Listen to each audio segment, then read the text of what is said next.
this video, we're looking at sinkholes. Not sure what to make of these things. There's a lot. When they show you the map, it's all of America, but there's quite a few sinkholes on this piece of land, especially there in the middle. They're saying it's limestone. When we're built on limestone, eventually the limestone gives way. Anyway, these holes are appearing. These holes are appearing everywhere. Don't quite know what to make of them, to be honest. Sometimes they are happening because people have dug and not, say, filled the hole up properly. And sometimes underneath there are mines and things, and the land has collapsed for that reason. And buildings down there. Well, bits of buildings. You can see them in the rubble.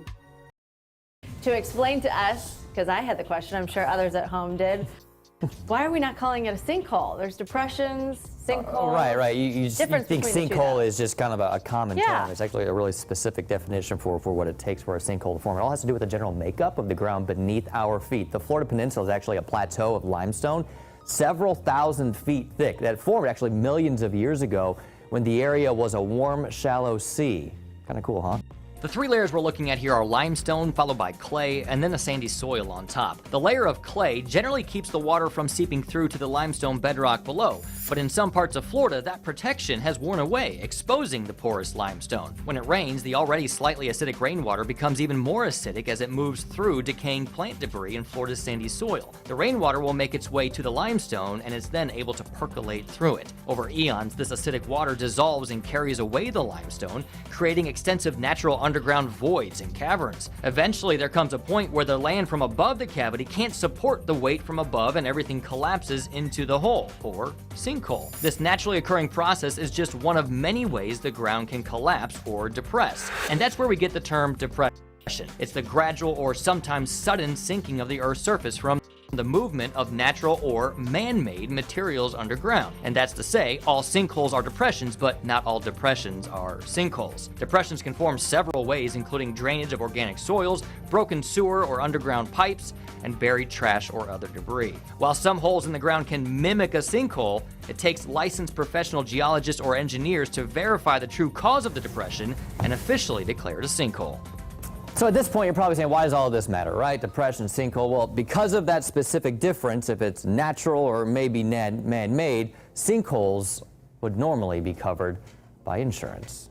If you purchased a home around here, you know that. They'll send out a team to survey if this is a sinkhole area, and then the insurance may or may not then cover your home. So it's something good to check into to see if your area is particularly prone to sinkholes. We got a lot of A neighborhood in central Florida suddenly looks like the cratered lunar landscape. Sinkholes are opening up and forcing families from their homes. Manuel Bajorquez says the problem is underground.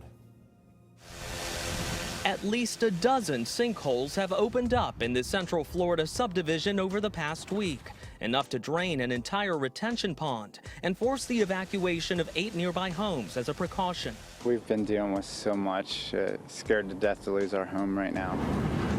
Crews are using underground radar going 80 to 100 feet deep to figure out a fix. Christina Carter moved here from Vermont last summer. It gets bigger every day. How far is this going to get? How big is it going to get? And nobody's telling us anything. People who live here say they started to notice something strange last week, what one resident described as water explosions coming from this now empty pond. It was these sinkholes opening up. Ocala sits in a part of Florida known as Sinkhole Alley, and it all has to do with what lies beneath. A porous layer of limestone that groundwater can break down over time, causing the clay and dirt to give way and anything above to collapse.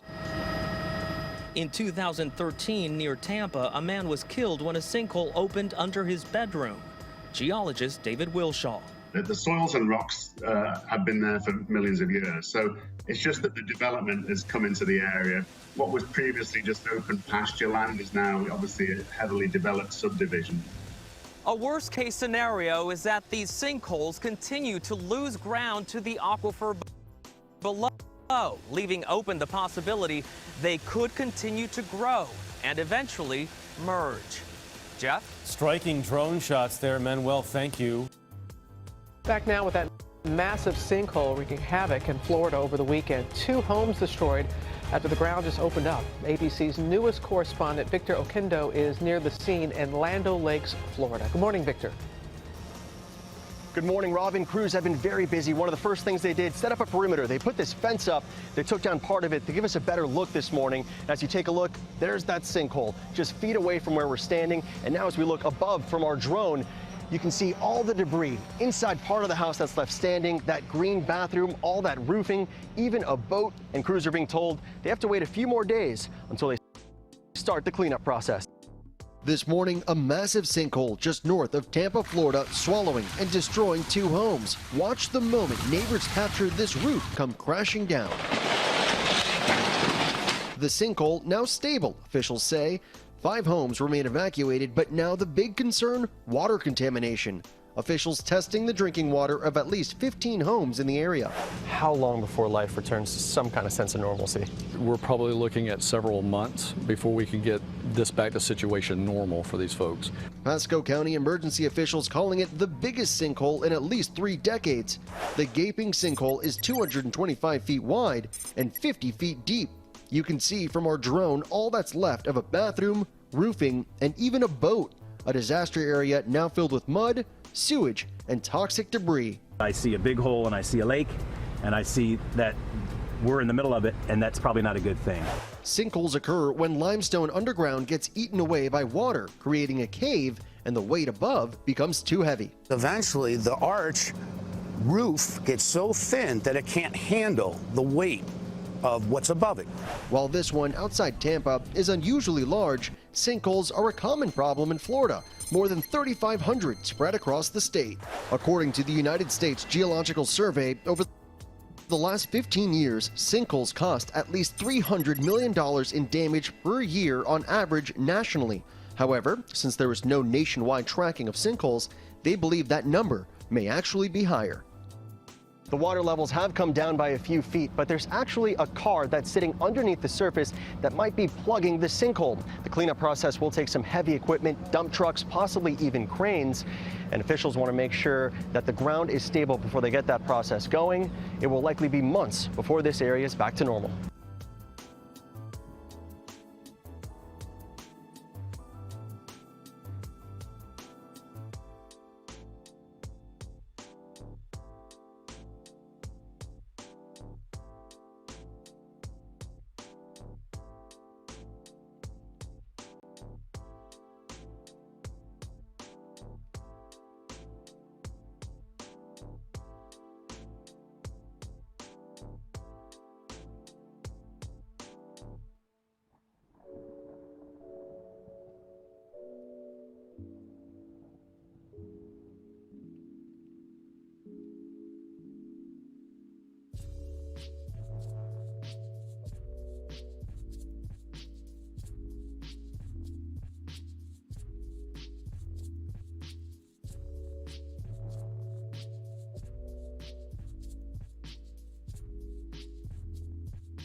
Hold your camera. Come over here with me.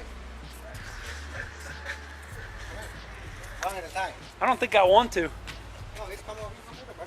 Shit ain't going down. Holy shit. Oh my gosh. I can't believe that. This is the Guatemala sinkhole. Guatemala City sinkhole. How far down? 55 meters. 55 meters? Different parts of the park have different surface rocks. Why is this? 350 million years ago, it was under a warm, clear tropical ocean. Skeletons of sea creatures collected in the bottom in layers.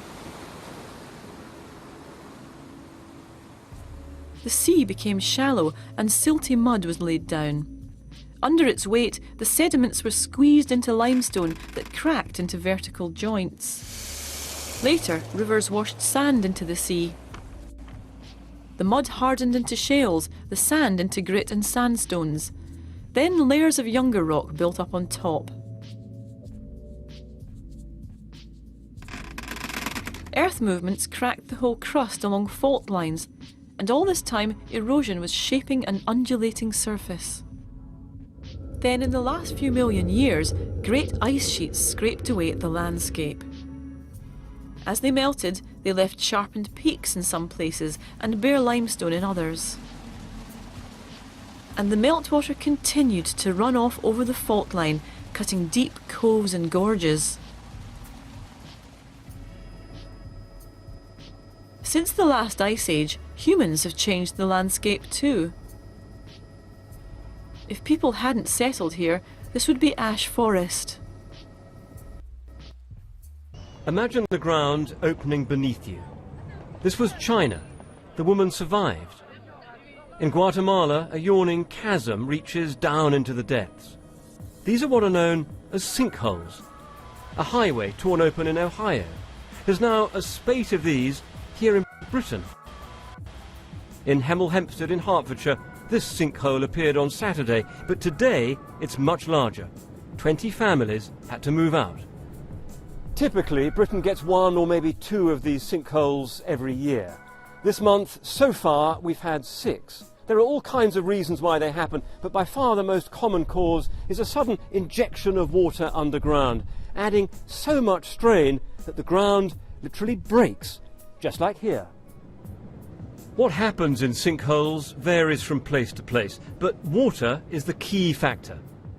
Beneath the surface are the layers of soil, sand and rock. Rain works its way through and can dissolve some types of rock. Eventually, they reach breaking point. There has been an increase in the number of sinkholes, largely due to the weather.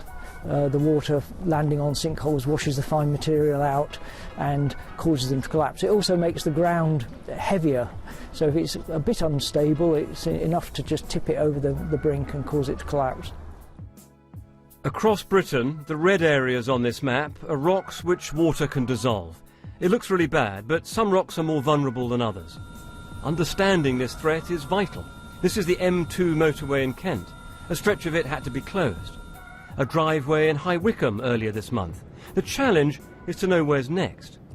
This house in Ripon is the latest to suffer, cracking open right above a sinkhole, forcing neighbours to move out.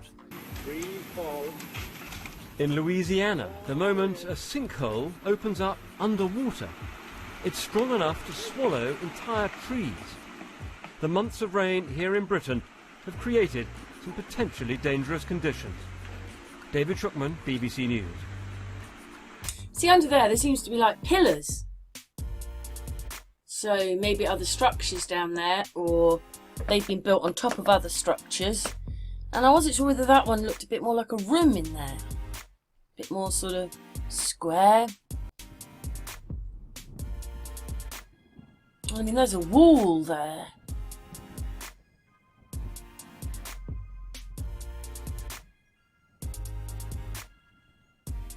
And I mean, there's a structure there as well, with bricks in it. It's got bricks in that. And then there's a wall over there, and I'm not sure that bit in the middle, what that is.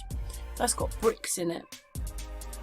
And I mean, this looks like a square as well, so I'm not sure about that. So that was obviously something else. They're rescuing a dog on that one. And then underneath the road, there's all these bricks. I'm not sure what that is. I don't know if we had brick roads like that, or what that is, or I don't know what that is, but there's bricks there. Even a man sitting in the car. And then that looks like a structure there as well. And then there are tunnels here. I mean, maybe they have put these tunnels in under the roads, but there's tunnels there. There's probably one at the other end as well. 3 of them. And then I don't know what that is in the middle. Big sort of square shape there in the middle of stone looking. Anyway, some of them you can go down into. This one you can. And I mean, everybody's probably seen that one, the one in Belize. That happened a long time ago. So it can't be global warming that's doing it, because this one happened a long time ago. See, some of the sinkholes are appearing because there are mines underneath. That's what that says. So 12 families displaced after sinkhole explodes abandoned gypsum mine. And no, sorry, back to this Belize hole. What this article is, it's just explaining where it is and rah-de-rah, and then it says that they have found some divers down there. I think that's what I was looking at that moment.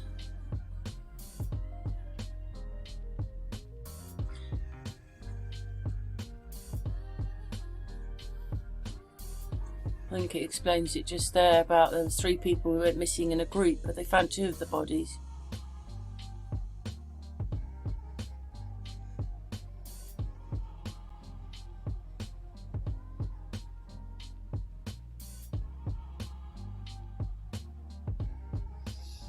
Yes.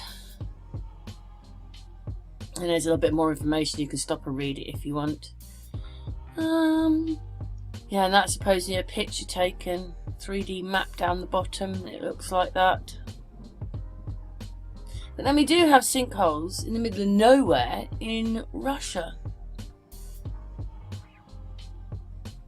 It's very strange that a lot of them appeared on that line on the other one, but these ones are up north. But I mean, something had to happen for us to have the mud floods. Maybe, I don't know, everything just collapsed. Like this, just like the mountains supposedly in California to shore up the sea.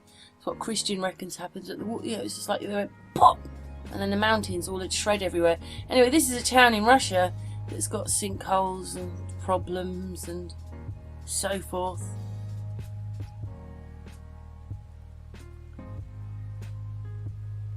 There is an old mine there as well. There's a sinkhole. There's another sinkhole next to that factory. I think it's the same place actually, next to the factory. But there it is with water in it. A lot of water comes up from down there, I've noticed, in all these sinkholes. There's masses of water just under the ground.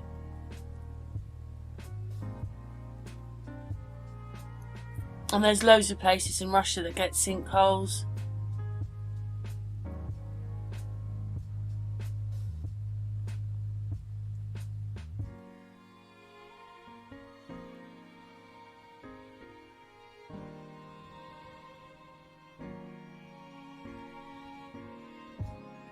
Another place there with a sinkhole. And I think that's all the information. What's your thoughts on sinkholes? Just asking. What do you think they are? Do you think they come from because there's buildings down there? Do you think some of them are natural? What's your thoughts? Leave your comments in the box below.